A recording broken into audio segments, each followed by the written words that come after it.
Good evening, everyone, and thank you for joining us for part 2 of our Teagasc Virtual Hill Sheep Conference.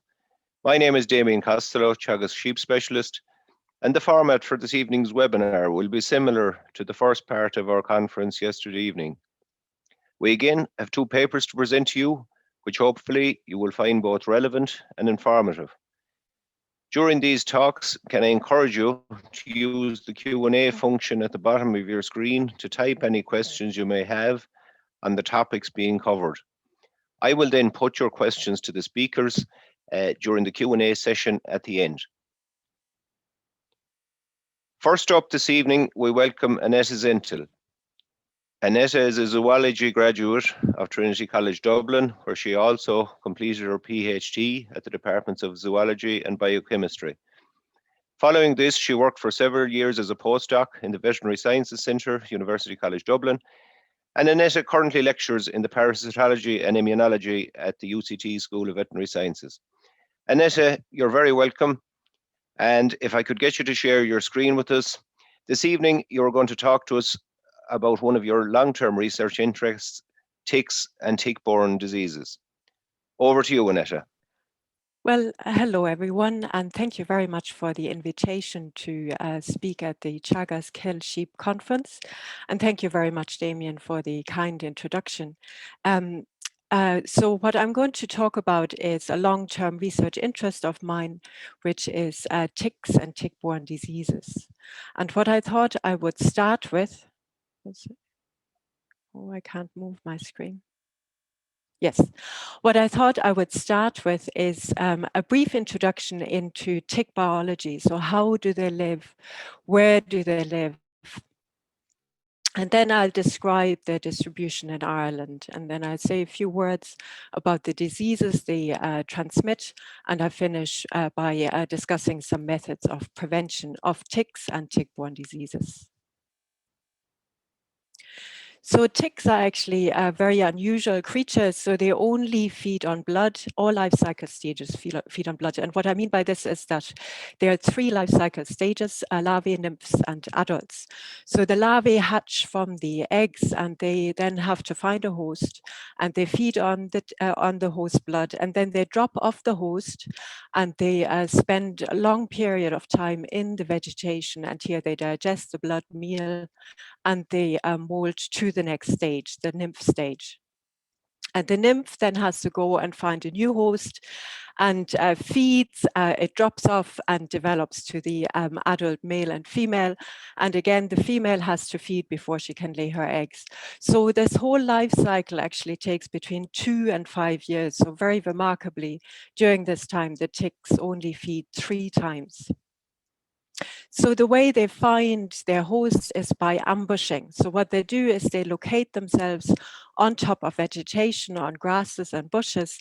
And here they stand and they wave their little arms in the air, and they can detect an approaching host by the vibration, and they can smell them. And when the host brushes past them, they hold on and attach. So they can't jump or fly. Now, the tick that we're particularly interested in Ireland is the sheep tick, or castor bean tick. The scientific name is Ixodes vicinus. So it's widespread in Europe, including Ireland. Now, it really only occurs in places where there is high humidity. So they have this requirement for a relative humidity of 80% or higher. And they're mostly found in woodlands. However, in places where there's a lot of precipitation, they also occur in open land, particularly in hedgerows and rough vegetation along streams and paths. And they become active at around 7 degrees Celsius. Now, in spite of the name sheep tick, they actually have a very broad host range. So they feed on all mammals, on birds, and even on reptiles. But their preferred host by far are deer.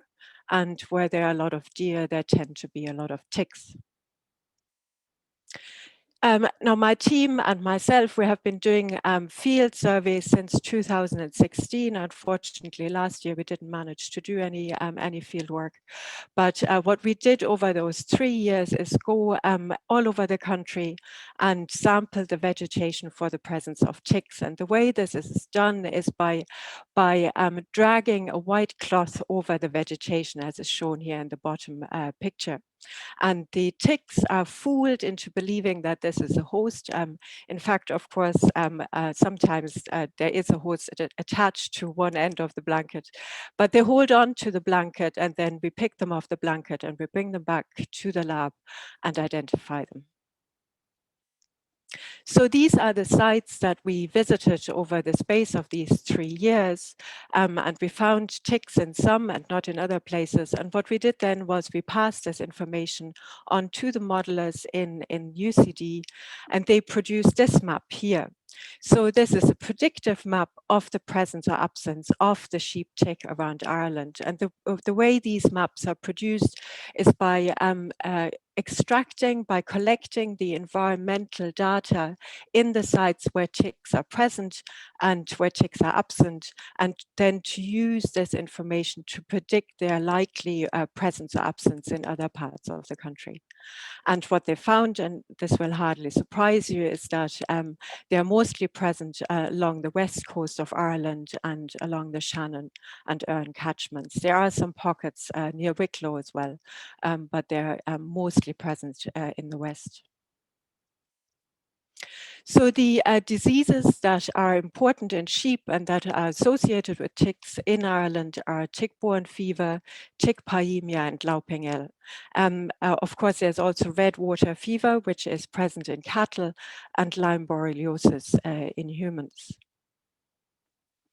So tick-borne fever is also known as anaplasmosis, and it occurs in sheep that have been moved from an area where there are no ticks into an area where there are ticks.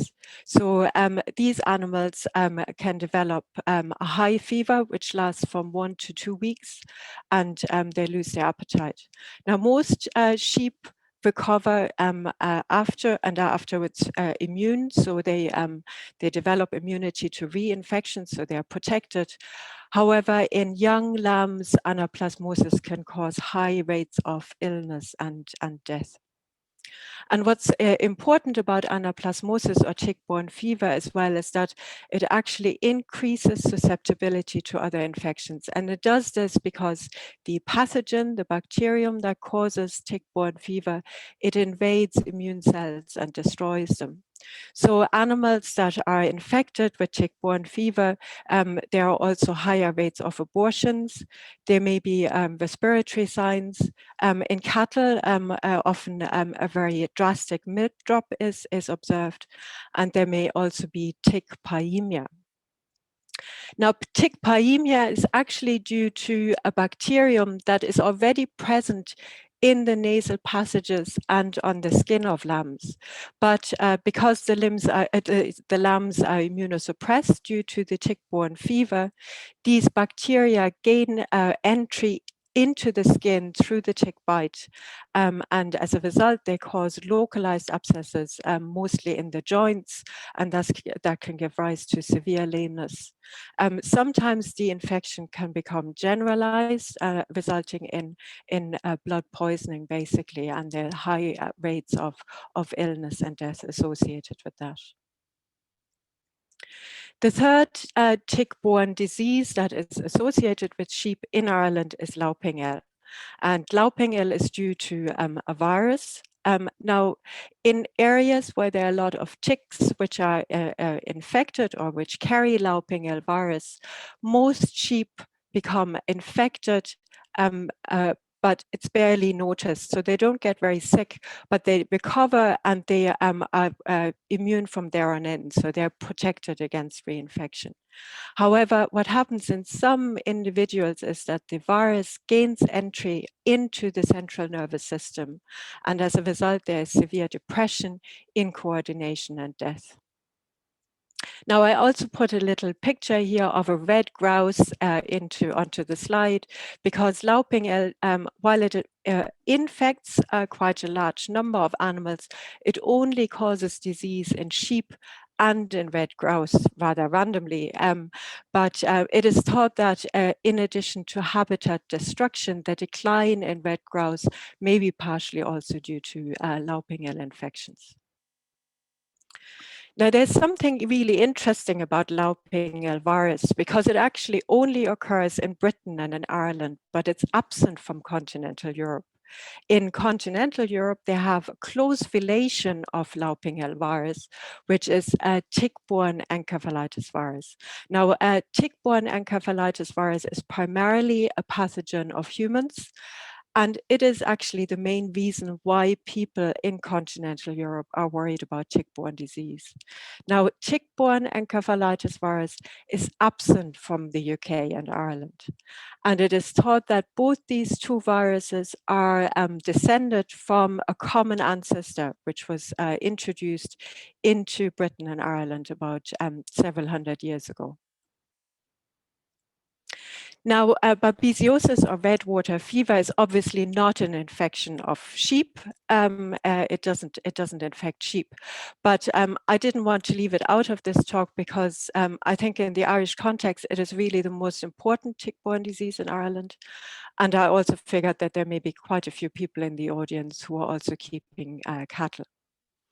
The parasite that causes red water fever invades the red blood cells of the host and destroys them. So as a result, the animals develop very rapidly a very acute disease.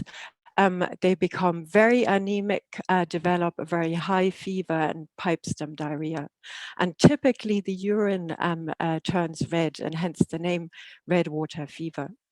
And the blood can become so thin that it actually doesn't carry enough oxygen to the tissues and organs. So there can be multiple organ failure, and there are very high rates of morbidity and mortality in cattle, unless they're treated very rapidly and very aggressively. Now, in contrast to the other tick-borne diseases that I discussed, bovine babesiosis or red water fever is much more important in older cattle. So calves are actually resistant to disease. They don't become sick with red water fever. And this is in contrast to the other, tick-borne fever and Lauping and tick biemia, which are much more important in lambs than in older animals. Now, how are these tick-borne diseases prevented? Obviously, there are a range of plunge, dips, and pour-on treatments, and I would very much defer to my colleagues in Teagasc to give you exact advice on how to use them and which ones may be better than others. Suffice it to say that to date, we don't have any record of resistance to any of these pesticides in ticks, so that's a little bit of good news there. Restricting the access to tick-prone areas may work in some places and less in others. So it struck me that when we went out to do our field work or to collect ticks, we visited quite a number of farms as well. And when we got out of the car, often what happened was that the farmer was already saying to us, oh, if you're after ticks, you have to go to this field down there in the bottom left-hand corner. You find ticks, they're always there in that corner. So, in a situation like that, it can be very practical to just close off that area of the farm so that the livestock can't get there, and that can be a very effective control measure. Certainly, ewes and lambs should not be moved into tick-infested pasture, not until the lambs are at least 2 months old. And also pregnant ewes that have been in an area where there are no ticks should never be moved to a tick-infested area, because the likelihood would be that they would be fully susceptible and would become sick. And this really brings me on to the stable flock management methods. So really, with regard to any of these tick-borne diseases, usually animals that live in an area where there are a lot of ticks, they tend to develop immunity very early on in life, and then they're protected. So mostly outbreaks are seen in livestock that have been moved into the tick-infested area, livestock that are naive, that have never been exposed previously. So the advice is very much either to breed your own replacements or to only introduce locally reared livestock onto your farm. So animals that would have developed immunity because they were exposed elsewhere. Of course, the maternal colostrum is as always recommended and will very much help. There's also a vaccine for louping ill. So if your farm, if your land is very much is affected by it, then that is a good control measure. It's produced by MSD and it works very well. Now, I just want to say a few words about Lyme borreliosis, which is obviously not a sheep disease, but as farmers, you would be considered to be in the high-risk group for Lyme borreliosis. So the Lyme borreliosis in most people just causes a non-specific flu-like disease. And very typically, what happens is that people develop this bullseye-shaped skin rash, which is shown here in the bottom right-hand corner. So this occurs in between 60 to 80% of people with Lyme borreliosis. And I would very much recommend that if you know that if you are likely to have been exposed to ticks and you see a rash like that you take yourself to your GP and get that advice. And the reason for this is that if Lyme borreliosis is untreated, then it can progress into a more serious disease affecting the skin or the nervous system. So it can cause this partial facial paralysis. It can affect the joints, causing severe arthritis, or it can affect the heart. Now, there is a considerable amount of controversy around Lyme borreliosis, and I think some of the reason for this is this very broad disease presentation that I just described. So many different organs and tissues can be affected by it. And as a result, it's actually quite difficult to diagnose Lyme borreliosis without good laboratory confirmation, unless, of course, there is this bullseye skin rash present, which is typical for Lyme borreliosis, but which, as I said, does not occur in all patients. Now, unfortunately, there is a loss or lack of trust in the public in the laboratory diagnostic procedures for Lyme borreliosis. And I think that's a great pity because the good diagnostic methods that have been developed for Lyme borreliosis, they're very, very robust.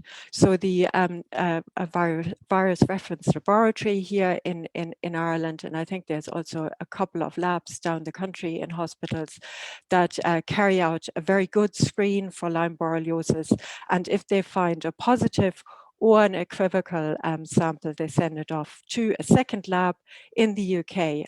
So it's a two-tier testing system, and it's very good and it's very robust and it's very reliable.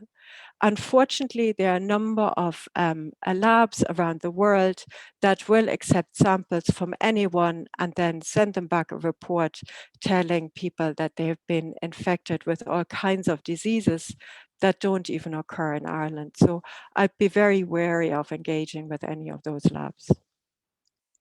There's also a theory that, some people believe that you have to take extended antibiotics if you have been infected with Lyme borreliosis. Now, there is no actual evidence for this. So what sometimes happens is that if someone has had, neurological involvement, there may be some nerve damage afterwards, and the nerves will take time to repair themselves.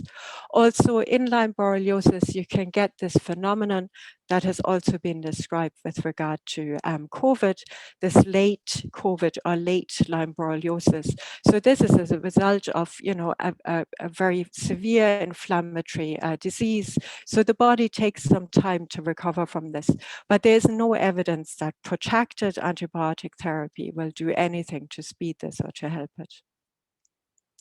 Now, in the context of Ireland, here, only neuroborreliosis is notifiable. So neuroborreliosis is the type of borreliosis where the nervous system, the central nervous system, has been affected, invaded and affected. And only this type of borreliosis has to be notified to the Health Protection Surveillance Centre. And according to their numbers, we have about between 8 and 21 cases per year. In terms of the overall prevalence of Lyme borreliosis in the country, we are all really used to these measures now. You know, how many cases per 100,000 of population do we have? Because this is used with regard to COVID all the time as well, but it's also used with regard to borreliosis. So as you can see here, Ireland is very much at the lower end of the range of Lyme borreliosis cases in Europe. In terms of prevention, it is recommended to wear long light collar trousers because the ticks are black and they're much more easily seen on light clothing. Now, we tend to recommend to the general public that they should take on paths, you know, hill walkers, that they should stay on the path. Now, obviously, for farmers, this may not be very practicable advice, but certainly what you should do is, if you have been in, you know, an area that is full of ticks, to inspect yourself in the evening carefully to look for any ticks that may have attached, and then to remove them as soon as possible. You don't need any fancy equipment to remove them. A forceps, any old forceps will do. And if you do have, been bitten by a tick and you develop a skin rash, or you're concerned about it, then by all means go to your GP and tell them about it. If people are treated, promptly and with appropriate antibiotics, they usually make a full recovery and have no problems thereafter. Okay, so this brings me to the end of my talk. It just remains to really thank the people, the organizations that have been funding our work, and they include MSD Animal Health, Teagasc, and VectorNet, which is a European network about vectors. And here on the right are just some of the many, many students who've helped me over the years to collect ticks around the country. Thank you very much. Thanks for that, Annetta. A very interesting presentation, and I'm sure very relevant to the viewers. There's lots of questions coming in, but we're going to give you a break, and we'll have questions after the second presentation. Just to remind people again that your Q&A tab at the bottom of your screen can be used to post any questions, and I will ask them of the speakers after the second presentation. So for our second presentation tonight, we're delighted to be joined from the UK by Liz Genever. Liz is an independent beef and sheep consultant with a strong technical background. She works with beef and sheep farmers across the UK, and her knowledge covers livestock production, grazing systems, and sustainable farming techniques. She works with farmers who want to challenge their current practices, particularly on grass and forage utilisation. She is one of the founders of Carbon Calling, which has the aim of building a community of farmers who support and learn from one another to make their farm and themselves healthier and happier. She's also a farmer on a mixed farm in South Lincolnshire. And I see from your bio, Liz, that you also have an Australian cattle dog called Scout. Not sure if we'll have time to discuss your working dog, but we'll see. Tonight, Liz will be focusing on the importance of monitoring body condition in pregnant ewes. So Liz, if I could ask you to share your screen with us, and I will hand over to you to give your presentation. Thank you, Damian. Good evening, everybody. So my talk is about asking the right questions for your farm, and what you'll see from the plan is that I am going to be talking about body condition score. As you've heard, I've got a varied background really back over in the UK, working a lot with farms, really focusing on improving their grass and forage utilisation. So I'll be talking a bit through my experiences of working with a range of farms, but sort of really talking about where to focus. I think quite a bit about body condition score, how to monitor for, and how and why to monitor for grass availability, a bit of a focus on young sheep and why we need to look after them in particular, and then just a recap of my take-home messages. As ever, these are summarised in the paper that accompanies this conference. So what I'm just going to take you through is some opportunities for the sheep sector. We could use challenges, but opportunities is a bit more positive. And I'll take you through this circle. Yeah, obviously you're very aware in terms of we've got some different opportunities coming into the UK with changes in our subsidy system. But I think there is still major overlaps between the UK and Irish sheep systems. So what we have at the moment is a real interest in demonstrating the sustainable red meat production. So in terms of sustainability covering environmental, economic, and also social, and also the role that sheep have from a landscape perspective. So certainly back in the UK, grazed landscape make up the vast majority of our national parks. Those ruminants have a big role in what the UK looks like. We just need to sort of tie that up in terms of ensuring that people continue to consume red meat to maintain our sectors. That sits alongside this sort of engagement with consumers.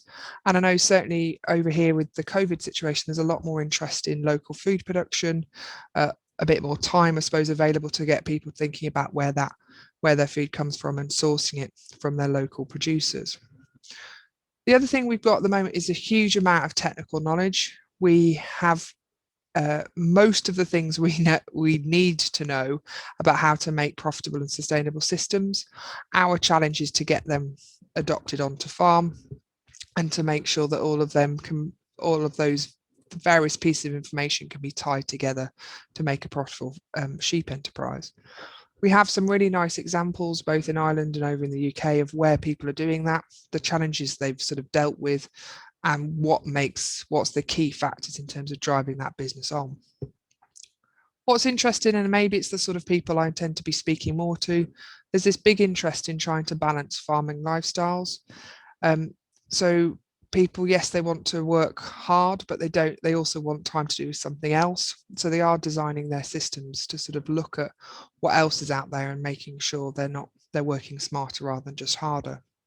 And certainly in the UK, we have opportunities coming about carbon trading. So potentially looking at sequestering carbon within grassland and being rewarded for that. And I think people, yes, there's a big focus on environmental land and management plans, but also and that's government money coming to support some of that. But we've potentially got commercial or corporate money coming in from a carbon trading perspective to sort of help us deal with that reduction in subsidy in certain systems. So again, some of this is quite specific to the UK, but there are some overlaps in terms of opportunities for the Irish sheep sector too. But part of this is actually we're on, and again, I'm slightly biased because of the situation we find ourselves in the UK, but we're on this sort of real shift at the moment, an opportunity to sort of really review what we're up to. And a lot of people get sort of busy in the day-to-day activity, and rarely do they get an opportunity to step back. And I think that's been made worse recently because we haven't actually been able to leave our farms very often. So I'm just sort of encouraging people to have a think about what is their vision for the business? What in the next sort of 5 years does it need to look like? And can we start to make some small tweaks to allow that to happen? Because what tends to happen is we think, yeah, it's going to change. And then we just continue doing everything the same and magically years disappear. So in terms of helping you identify those focus areas, so I'm certainly encouraging people to look at farm records. There's a benchmarking services available, discussion groups. Again, I know that's been disrupted recently, but they're a really good source of sort of challenge and where businesses should be going. Advisors coming onto farm could be from a range of different places, both independent and also coming out of companies. Really identifying anything that's high input cost, and sometimes it comes from a common frustration or that niggling feeling that something isn't quite working. So again, really encouraging people to have a look at their business, review what they're up to, and making sure they're sort of going in the right direction. And for the people I work with, so that's a range of businesses across the UK, these are the common things I talk about. So body condition score always comes up, and it's normally because I talk about it first. Grass monitoring, so understanding what that farm is producing, if where there is pinch points, what we can do to fill forage gaps. We tend to talk a lot about young ewes. Again, they're the 3 areas I'm going to focus on this evening. Trace elements always comes up. Relatively easy to solve once we've got sort of information in terms of what's occurring on that farm, but still quite a lot of conversation about how we supplement for trace element deficiencies. And then I also, mainly because of the businesses I tend to work with, talk about grazing systems with generally the aim of reducing feed, bought in feed, and fertiliser use. And partly from an input cost perspective, but also I'm doing more and more work with people who are approaching it from a regenerative perspective. So they've read a lot of books, watched a lot of podcasts, and are really trying to challenge their system to actually do as much as possible off grass and forage. So that's what sort of helped me think of these areas to really focus on. So from an action plan and a planning perspective, again, there's more details in the paper that accompanies this conference. But what we're trying to do is gather some ideas and then prioritise. And the key with all of this is some support, and that could be family members, it could be others that know the business, it could be other people you bring in to help you. But I think by gathering other people's ideas, the ideas get stronger. And then you split them into different sort of timescales to help sort of how do you eat an elephant type approach. So you have to sort of break it down. And there's some suggestions in terms of timeframes, but you might change that around in terms of long term could be a year plus. And the other thing we have to, and the reason why body condition score is a particularly interesting one is because actually, is it the limiting factor? Is it driving fertility? Is it helping you not sort of get to the right level of scanning that you're after, or lamb performance, or is it a symptom of something else? And a lot of time it's a symptom that the grass management isn't quite doing what it needs to do at certain times of year. So it's quite important to reflect back and see whether actually the problem that we have identified, or the focus area that we've identified, is it the real thing, or is it a symptom of something else that's going on that farm? So in terms of body condition score, just a brief summary of what it is. So it is an extremely useful management tool and a big driver in terms of sheep production systems. We really use it to check how adequate the diet is, and also the flock management. It's on a scale of 1 to 5. Some people do it to half scores, some people do it to quarter scores, some people do it in thin, fat, fit. And generally it's done by placing a hand on the back and over the last rib, and we're basically feeling for the sharpness of the bones. So I think the key with all of it is that it should be done quite frequently. Generally when stock are coming in for most jobs, their general feel for what their condition is, just to go through and do a proportion of them potentially if there isn't enough time to do all of them. And the key with all of this is to take some action on the thin ones. So fit or fat generally look after themselves, but what we're truly trying to understand is those thin sheep, why they're thin, and can we put condition on them. This is a slightly grim, next picture is a slightly grim one, which thanks to Ben Strugnell, who some of you may have heard talk. So this is 2 dead sheep that have been cut in half at his farm and stock centre. So you can see that the general idea that it tends to be fat, it isn't, it's also muscle. So you can see that change in the sort of area of the ribeye. So think of these as the lamb chop. So you've got a sort of one that's around about 3. You can see the amount of muscle. Yes, there is more fat available. You've got a thinner sheep, and you can see how much of that muscle they've also lost. So it's not just fat they're mobilizing, it's also protein. And we have to remember condition is there to deal with certain circumstances where there's not quite enough food.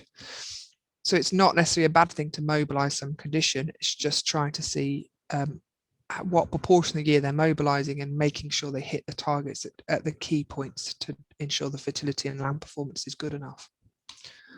So you'll be quite familiar with the body condition score targets. And again, I'll focus more on the hillside. So for various projects, we've really focused on 5 times a year, which for these projects, that's individual recording of body condition score at these times. Lambing's always difficult because most people will tell you to stuff off. Sometimes we do it around Heptavac if Heptavac's coming in for these research projects. In most situations on commercial farms, we won't be collecting a lambing body condition score. We might and I do more now on the proportion of lamb or proportion of sheep, sorry, that are thin, that are being managed differently. So is it 10% of the flock? Is it 20% of the flock? Is it 2% of the flock? What is the proportion of thinner ewes at certain times of the year? Is a more sort of practical way of dealing with this, of looking at the targets. But yeah, we're looking at this sort of trend across the year, targeting certain times in particular. So tupping is generally seen as this really important time to make sure body condition score is where it needs to be. The joy of condition score is that it's reflecting what experience that sheep's had in the last few months. So to get them to 2.5 for a hill breed at tupping, we've obviously got to manage them differently from weaning onwards. Some current work is really demonstrating that actually quite a lot of the next year's fertility is already set up when we get to midpoint of lactation. At the moment, we tend to look at 8 weeks of lactation. I know you tend to go a little bit earlier. So if they're thin or below target when they get to about 8 weeks of lactation, it doesn't really matter how much conditions they put on between that point and tupping. Their fertility for the next year has been set by that lactation feeding. So we probably have to put more emphasis on lactation feeding than we do other times of the year. But that's what the work is currently showing, is that and that's to do with the development of the follicles within the sheep. So it's just thinking about how or what proportion of your sheep are on target at these certain points throughout the year, and what can we do to try and make more of those sheep hit target and sort of minimize the number of thin sheep that we're managing separately. So in terms of linking on to that, is that body condition score is a symptom of how much grass and forage is available to those animals. So we would be tracking it using a compressed sward stick, excuse me, or a plate meter in certain situations. And I appreciate that on some of your farms, that's doing it. The pasture types don't lend themselves to either of those techniques. So it's trying to think about or identifying areas of the farm that can be monitored by those techniques and using others elsewhere. But certainly another way of doing it is looking at tracking bought in feed and fertilizer use, so we can look at benchmarks between years. The little image on the screen is looking at supply and demand. So the demand comes from the weight and number of animals you've got on farm and their different production stages. And the green line in this example comes from grass growth. So in all farming systems, we can get a real good understanding of supply and demand, and it might and what generally happens, particularly as you go further up the hill, that the grass is slightly slower growing in the spring, and you tend to get a sharper peak but later.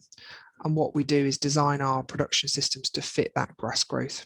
And the closer those two lines are together, the supply and demand, the more profitable the systems, and the more frustrations appear in systems when we're trying to do something that doesn't fit that grass growth curve. And that links to lambing date. Obviously, tupping date is associated.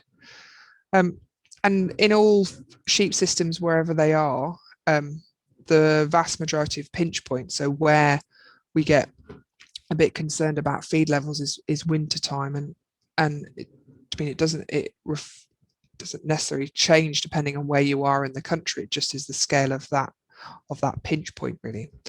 And so some people are using late applications of nitrogen, so later in the summer applications of nitrogen to push that pasture cover on, or the average farm cover on.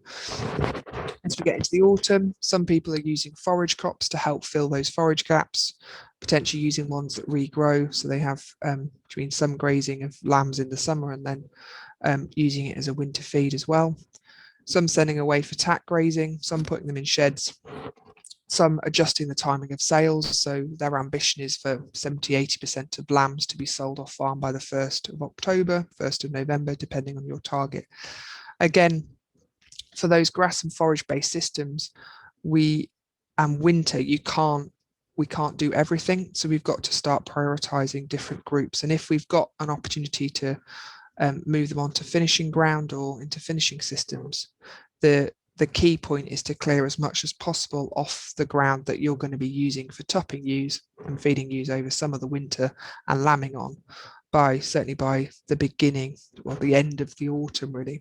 And so and it's that constant trade-off that we can prioritise lambs and we can get more lamb sales and more weight sold off farm, but what we end up then having to do is probably feed more to our sheep to get them through the winter.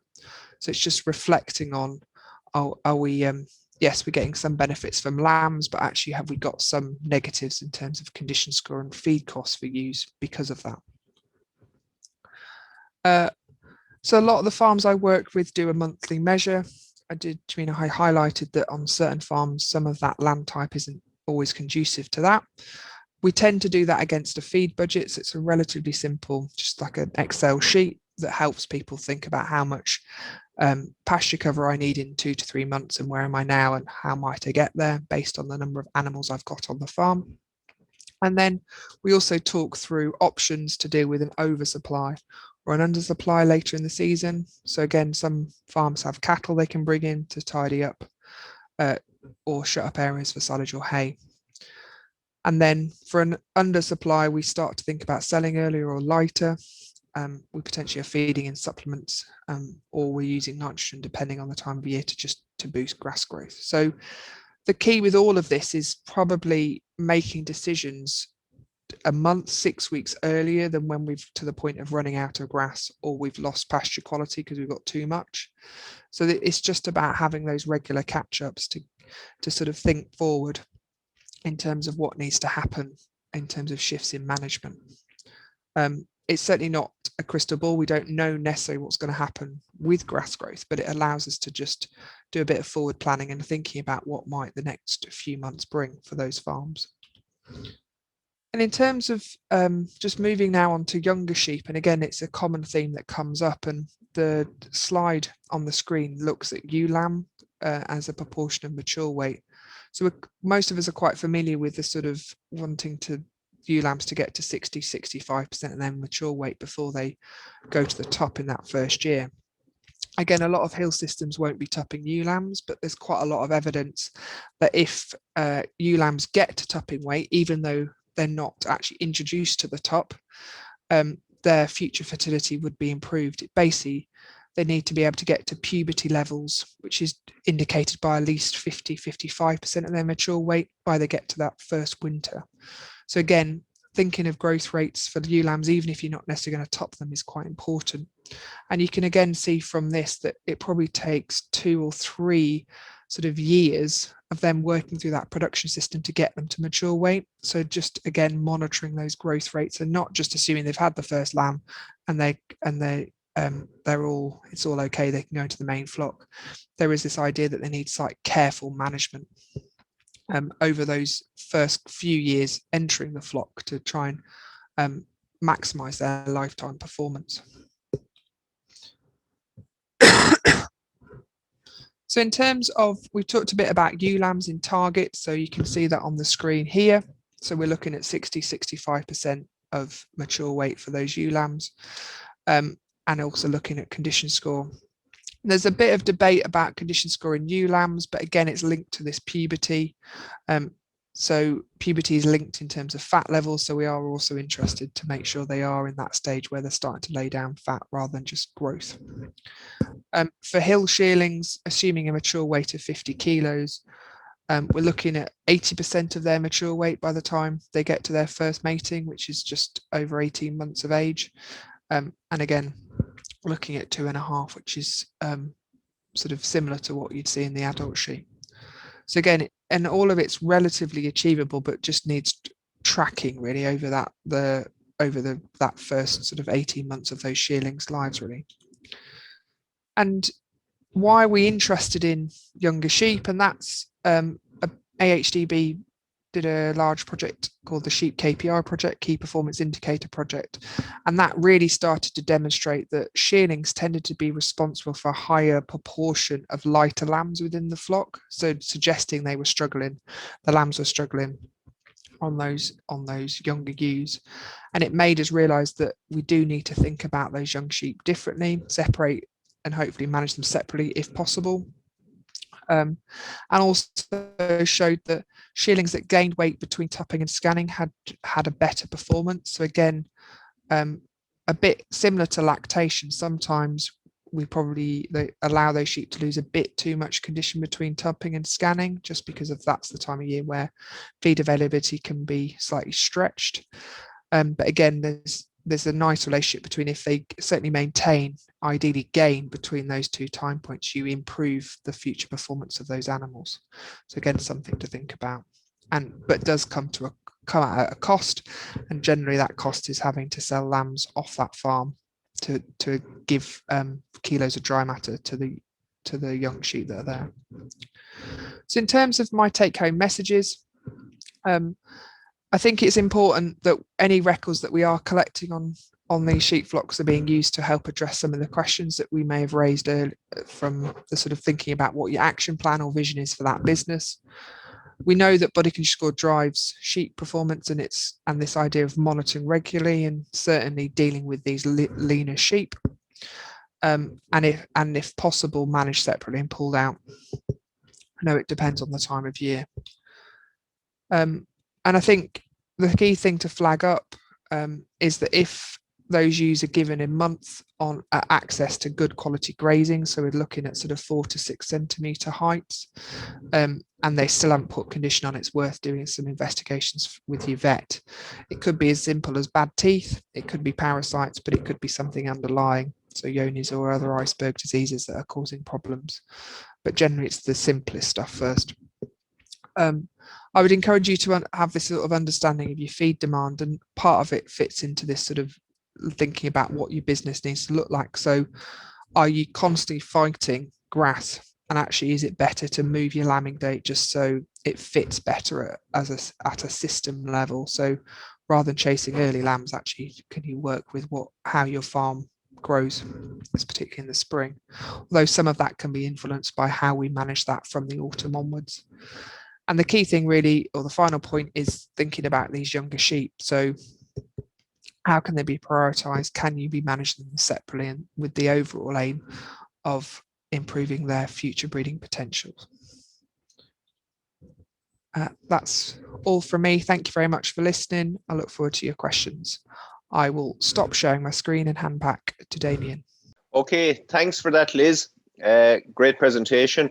I think you've highlighted the importance of regular monitoring of your body condition throughout the year, and furthermore, I suppose, the importance of taking the necessary action with yours that are falling behind in terms of body condition targets. We'll give you a breather, Liz, and we're going to come to Annetta first for a few questions that have come in. So Annetta, are you're back on mic there and everything? You are? Yes, I am, Damian. Okay, yes. Just one that came in from Brendan there on the Lyme disease. If a person has recovered from Lyme disease, can you get infected again, or are you immune at that stage? No, you would be immune. You would be protected from reinfection. Yeah. Okay, and I suppose a question that came in from Pat. Why are sheep from tick-free areas more at risk of tick-borne disease? Because they would not have immunity. So I think that's the whole idea behind the stable flock management, is to ensure that the sheep that you're putting onto a pasture that has a lot of ticks on them at that time, that these sheep are not fully susceptible, that they have been previously exposed to low levels of infection at a time when they weren't very susceptible because they were, of a sufficient age, and that they are then properly protected when you put them on. Damian, sorry, I noticed there was a question at the very start that I happened to see, which was from Ger about Lauping vaccine. And I must apologize. While I was talking, I got a message from a friend of mine who was also listening, and who told me that the Lauping vaccine produced by MSD is actually discontinued. So Apologies, I missed that bit. So it was discontinued last year, but there is one in the pipeline. It's currently being developed by the research agency in Morden in Scotland. So they're working away at it. So apologies again, I was out of date there. No, very good. Thanks for that clarification, Liz. I hadn't caught up. I'm working with from the bottom up. I'm working. Yes, on the question. sorry. It was at the very no, that's start. fine. Yeah, Yeah, no, that's fine. 2 minutes good, past just 8. in case we didn't get. You mentioned there, I suppose, this is a question that came in from Jerry. How does fencing off tick-infested areas work? Do ticks not move out from there and attack livestock, I suppose? Or No, strangely not. So ticks, because they feed so rarely, they do a lot to save up their energy to when they really need it. So they really mostly just move up and down the stem of the vegetation. So they will not go chasing after livestock. In fact, I remember talking to a farmer who told us that he was a cattle farmer, and he said he had a terrible problem with red water in the past. And then he said he hadn't seen it for years, not since he had put a fence along his stream, which he had to do in order to comply with EU regulation to protect water bodies. And he seemed to think that red water was somehow caused by the water. But when we climbed over the fence and looked for ticks, sure, they were still there, but his cattle couldn't get there anymore, so they were protected. So that's what what I think is. I mean, I've been on farms where it's not practical, where there are ticks all along the paths that the livestock take, frequently. But in some farms, it's very clear cut where they are, and the farmers usually know exactly where they are. Okay. So I think there you can really, if you can restrict them from or prevent them from going there. And just maybe another part to that, Annetta, can other wildlife carry ticks to new areas? So if there's a known area, can... Yes, so this is actually the main way in which ticks will move around is on the host, and the ticks actually detach when the animals are active. So that is one way in which ticks get around. That's absolutely true. Yeah. Okay, Now very good. they don't survive very well in areas, when they drop off in places where there isn't a huge dense vegetation. So, the improved pastures as well, where you don't have a thick leaf layer on the ground, they don't survive there very well. So they need some place where you have, dense vegetation and a thick leaf litter. In the other places, they will die. Yeah, and that was part of another question actually that came in from another from Michael actually.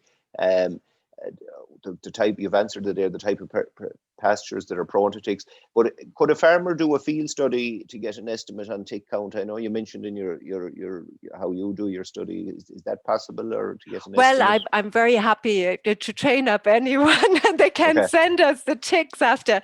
No, I'm not being facetious. So you can, yes. I mean, this is what we do. We drag a white blanket over the vegetation, and you turn it around, and you can see the ticks. Now you need to get your eye in a little bit.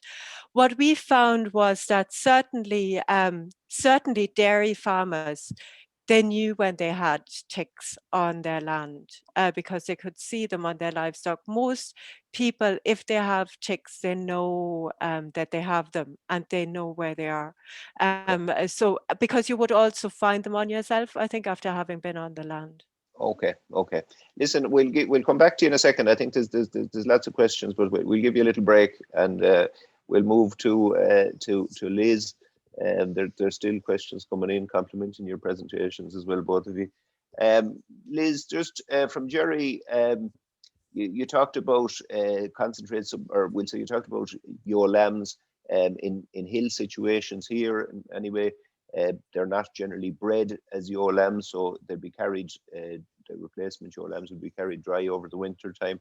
Would you have any comment in terms of maybe your that's been carried, or your lamb that's been carried on hill grazing, in terms of the concentrate supplementation requirements to carry them over the winter so that they will achieve their weight targets that you talk about?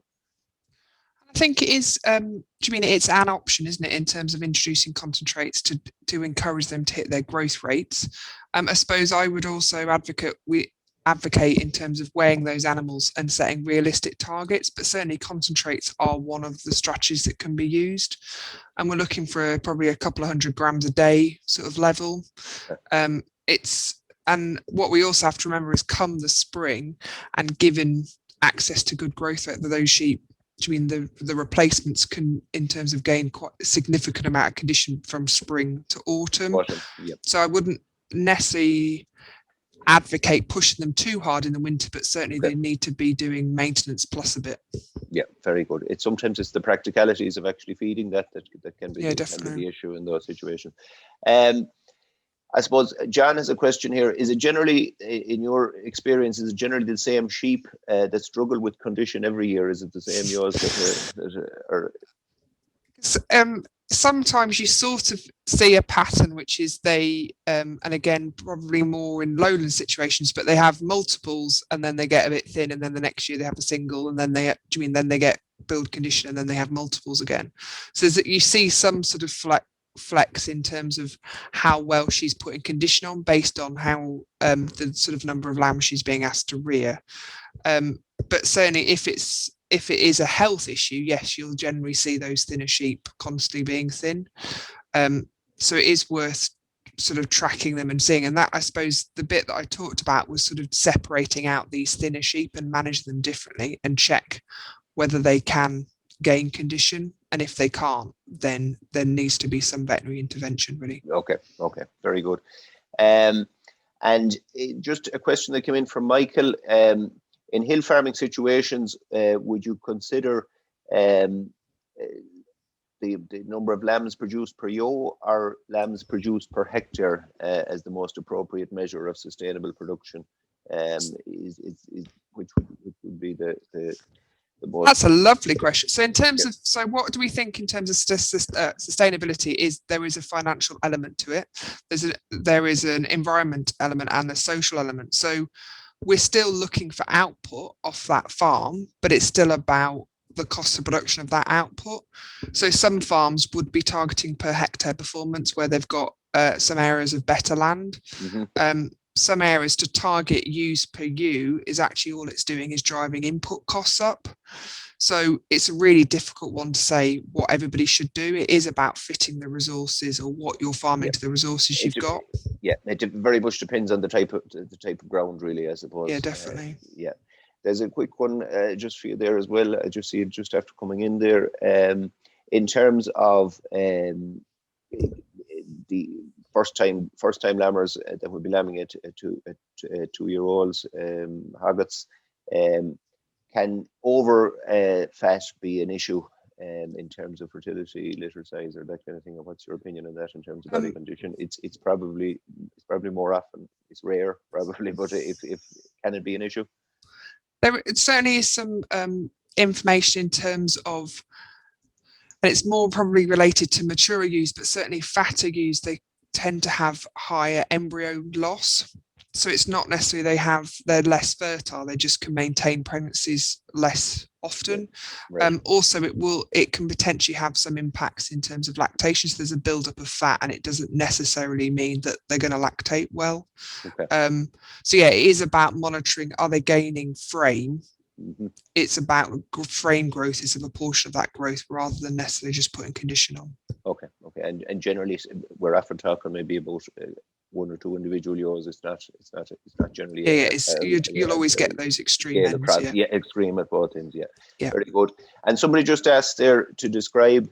I suppose it's much easier to do in a live setting, but to describe what 2.5 in terms of body condition score, what should be or what should be feeling. I am in terms of. I use my sort of hand. So for a 1, so if you imagine you're feeling the ends of the vertebra, basically you're feeling over the base of the back of the rib cage to try and understand level of cover over those vertebrae. So for me, a 1 is like feeling the end of your fingers. So each of them can be felt really. Do you mean you can move your hands around them and they can be felt with ease? A number 2 is like feeling your knuckles. So there's a bit more cover, but you can still feel those individual bones. A 3 is, again, you can feel the individual bones, but you can't get necessarily within them, and certainly that's when you start to get more cover underneath, so the loin's building up. And then a 4 feels like the back of your hand, where you can't necessarily feel, you can feel there's bones in them, but you can't necessarily feel them as individuals. So, and a lot of it is about getting, it's very much teachable, but everybody will score slightly differently. So it is about is practice really, and just and getting a bit of sort of discussion going in terms of what my 2 is versus your 2 versus someone else's 2. Yeah. And just and the important thing is, if that sheep is lean, what are you going to do with it? Exactly. So if you identify the lean ones, you need to manage them accordingly. Yeah, and afterwards. the fat and fit ones can look after themselves quite well most of the time. Yeah. Okay, we might have time to come back to you for 1 or 2 quick ones again. Just if I could move back to yourself again, Annetta. There's a number of questions, I suppose, on the whole area of treatment, and I know you mentioned in your presentation maybe that but there's questions from Pat and Michael and Martin. I suppose in terms of products, when we talk about plunge dipping products, do all plunge dipping products have the same level of protection? And there's a couple of people asking the question, including Michael, as I say, what is the best time, we'll say, to treat with a product such as plunge dipping or using one of the porons or that? Well, I really, again, I hasten to add, I'm no expert on treating sheep for ticks. What is obvious, certainly from the literature and from what I've read elsewhere, is that the plunge dip will kill the ticks immediately, so it will remove the ticks immediately. Whereas the spot-ons, they do take a while. The ticks need to ingest enough drug in order to be killed, so that leaves them some time to inject. So while they're feeding, they're injecting the pathogen. Usually it takes about 24 to 36 hours or so after attaching, before they start to inject pathogen. So if it takes a little bit too long then for the treatment to work, you will not get you will not 100% protect the animal from being infected. So there are different reasons why you treat, and what your aim is, whether you want to immediately remove all the ticks, or whether it's more important to have a treatment that lasts a little bit longer. In terms of the timing of treatment, certainly ticks, well, the peak, the largest numbers of ticks that we have in Ireland is around May. This is really the tick time, and when we go tick sampling, we always go in May. So it's it's at a time when it's very humid and when the temperatures start to be warm enough. Now, having said that, there is much more of a seasonality to tick presence elsewhere in Europe, because the summers are drier and they tend to disappear a little bit, whereas here you can get days even in summer when there are loads of ticks about. So I would say that probably treating for the ticks, I would make more dependent on when your animals are the most susceptible, so to make sure that your lambs are protected during the time when they would be most susceptible to disease. Yeah. Okay. And I suppose it'd be fair to say that whatever product you're using, whether it's a dip or a poron, that you use as directed by the manufacturer in terms of course, the application in terms of porons, and also on the dips, the correct dilution rate, and also, of course, in terms of time and in terms of personal protective clothing as well, yes. Particularly with regard to the plunge dips. Yes, absolutely. Yeah. Oh, yes, for the operator to use the PPE, and also I suppose it's smart to say that the spent sheep dip is disposed of correctly as per the regulations. Yes, so I mean the dips are really effective, because they are as I say, they kill the ticks immediately. So they are then gone for that moment in time, but they are much harder to use. So I mean, it's the practicalities of it. Yeah. Okay, thanks very much, Annetta. I'll just pop back to yourself, Liz, for just one quick one, because I know time is pushing on. A common thing, particularly maybe in hill flocks, there's a question here on would you have a comment on if there's a high rate of barrenness, if you find after scanning that you have a high rate of barrenness in a hill flock? I know it could be any number of things, but what are the questions you'd be asking, I suppose? So do you mean there's some really nice information linking body condition score to that pregnancy rate? So we know, do you mean they are going to be challenged sort of between, probably might expect 15 to 20% barren rate when you get down to body condition score 2 on some of that data. So we know there's that really nice link between, well, it's not nice, but do you mean there is a link between condition score and barren rate? Again, I would also, so if condition doesn't seem to be a factor, I keep referring back to veterinary investigations as well, but in terms of just checking from abortion perspective and other factors. The bit that we've also got to remember that I sort of highlighted is that we sort of think of body condition score having its effect at that point in time, but actually these really longitudinal effects. So what condition and how well they've been managed in lactation will affect what their tupping response will be. So even though they look to be in really good condition, it could be that earlier in the season they weren't, and it's still having this carryover effect. So yes, it's important to look at where they are now, but consider how the season treated them earlier. Okay. Listen, thanks for that, Liz. And I'm conscious that we're gone slightly over time. Time is pushing on. So on behalf of myself and my colleagues on the conference organising committee, I would just like to thank our panelists for this evening, Annetta Zintl and Liz Genever. Ladies, thank you both very much for joining us, for your excellent presentations and for fielding the questions. Thanks again to all those that contributed to the first part of our conference last night. A big thank you to our colleagues in the PR department, as well as our colleagues around the advisory regions around the country for their help in advertising and promoting this event. Special thanks to our online media specialist, Declan McCardle, for overseeing the live broadcasting of the conference on both nights. And to yourselves, the viewers, thank you for tuning in such numbers on both nights, and also for your interaction with your questions and your comments. We hope you found the conference informative, and most importantly, that there are some key messages you can take away and use them to your advantage on your own hill sheep system. And just to remind people that on our website, www.teagasc.ie, you will be able to view the recordings of both webinars, as well as a text version of all the 4 papers we've presented to you over the last 2 nights. Virtual delivery of conferences and other events, I suppose, it is new to us as it is to you, the viewers, but on the positive side, it's good, I suppose, to be able to tune in from the comfort of your own homes. However, we do look forward to a time when we will be meeting you all again in person at conferences and at on-farm events. And hopefully this time next year, we will be able to travel safely to one of the hill sheep farming heartlands to deliver our conference. So with that, I will draw our inaugural virtual National Hill Sheep Conference to a close. Good night, everybody, and keep safe. Thanks very much.